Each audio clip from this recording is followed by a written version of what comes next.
मराठा समाजाला न्याय देताना आम्ही ओबीसींवर अन्याय केला नाही असं फडणवीसांनी म्हटलंय। ओबीसींच्या मागे आम्ही पूर्ण ताकदीने उभे आहोत अशा प्रकारची प्रतिक्रिया सुद्धा यावेळी देवेंद्र फडणवीस यांनी दिली। आम्ही सगळ्या समाजाच्या कल्याणासाठी तत्पर आहोत, आम्ही जातीपातींमध्ये कधीही भेदभाव केला नाही असे फडणवीस म्हणाले।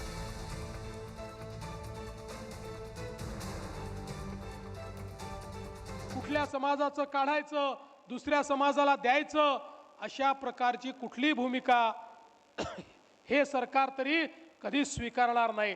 आम्ही सगळ्या समाजाचं कल्याण करण्याकरता या ठिकाणी एकत्रित आलो आहोत आणि त्याच दृष्टीनं आम्ही घेतलेले कुठलेही निर्णय जर आपण बघितले तर कोणत्या समाजावर अन्याय करणारे निर्णय आम्ही कधी घेतले नाही आणि यापुढे देखील घेणार नाही।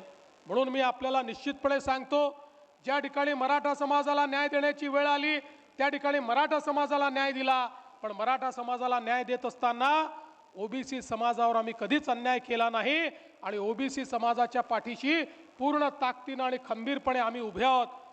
आमचं हे ठाम मत आहे की जसं आपल्या महाराष्ट्रामध्ये SC ST सारखे वंचित घटक यांचा विकास जोपर्यंत होत नाही तोपर्यंत महाराष्ट्राचा विकास होऊ शकत नाही, तसंच या महाराष्ट्रातला बहुजन समाज असलेला आमचा हा जो संपूर्ण ओबीसी घटक आहे याचा विकास करणं ही देखील राज्याची जबाबदारी आहे आणि तो विकास जोपर्यंत होत नाही तोपर्यंत आपण विकासाची जी काही संकल्पना मांडतोय ती पूर्ण होणार नाही।